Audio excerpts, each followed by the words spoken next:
Assalamualaikum warahmatullahi wabarakatuh. Perkenalkan, nama saya Rizka Nur Alfia dari Prodi Pendidikan Ekonomi dengan nomor induk mahasiswa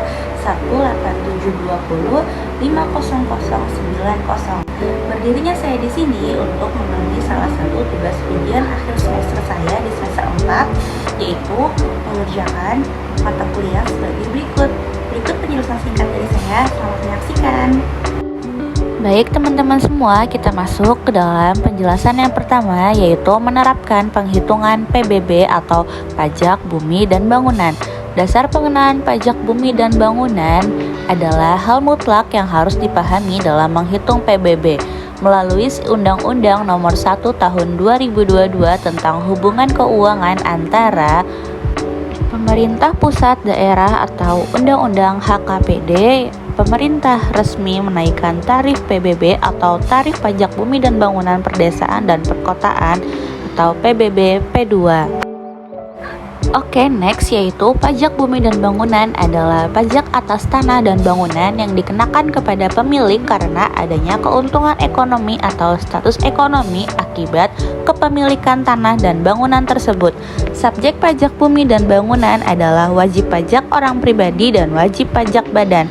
Jadi, subjek pajak yang dikenakan pajak bumi dan bangunan atau PBB ini adalah wajib pajak pribadi maupun wajib pajak badan yang punya hak atas bumi atau memperoleh manfaat dari bumi, memiliki, menguasai, dan memperoleh manfaat atas bangunan.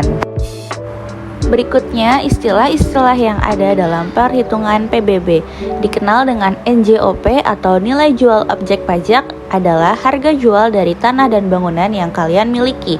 Selanjutnya, NJOPTKP, yaitu nilai jual objek pajak tidak kena pajak adalah nilai yang dicantumkan di undang-undang untuk mengurangi nilai jual objek pajak atau NJOP. Selanjutnya, NJOPKP, yaitu nilai jual objek pajak kena pajak adalah besaran nilai jual objek pajak yang kena pajak. Selanjutnya, NJKP atau nilai jual kena pajak, yaitu adalah besaran nilai jual yang dipakai sebagai dasar perhitungan pajak, yakni persentase tertentu berdasarkan nilai jual yang sebenarnya. Untuk menentukan tarif, yaitu kalau NJOP lebih dari 1 miliar, maka tarif NJOPKP-nya sama dengan 40% dikali NJOP dikurang NJOPTKP, dan tarif NJKP sama dengan 0,5% dikali NJOPKP. Kalau nilai jual objek pajaknya kurang dari sama dengan 1 miliar, maka tarif NJOPKP-nya yaitu 20% dikali NJOP dikurang NJOPTKP, dan tarif NJKP sama dengan 0,5% dikali NJOPKP. Oke teman-teman semua, kita masuk ke dalam contoh soal berikut ini ya. Saya ambil contoh soal yang pertama, yaitu apabila nilai jual objek pajak kena pajak dari kekayaan bumi bangunan yang dimiliki oleh Agung adalah sebesar 1.500.000.000, maka besarannya PBB yang dibayarkan Agung adalah sebagai berikut. Jawab. Yang pertama, kita hitung dulu nih teman-teman cara mencari nilai jual kena pajaknya atau NJKP-nya. Jika nilai jual objek pajaknya lebih dari 1 miliar, maka tarif nilai jual kena pajaknya sama dengan 40%. Seperti contoh pembahasan yang deras tadi ya, soal ini kita ambil rumus sebagai berikut. Di soal, nilai jual objek pajak kena pajaknya saja sudah lebih dari 1 miliar, maka kita pakai tarif yang 40%-nya saja.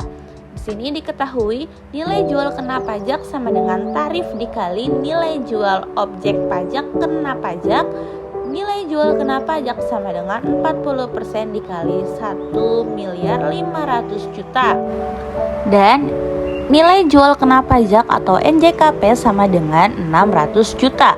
Kedua, kita hitung dulu PBB-nya. Untuk menghitung PBB, kita bisa menggunakan rumus pajak bumi dan bangunan, yaitu PBB sama dengan 0,5% dikali nilai jual kena pajak PBB sama dengan 0,5% dikali 600 juta. Kita sudah ketahui tadi ya, NJKP-nya sudah kita cari, didapatkan angka 600 juta, maka hasilnya dari PBB yaitu 3 juta rupiah.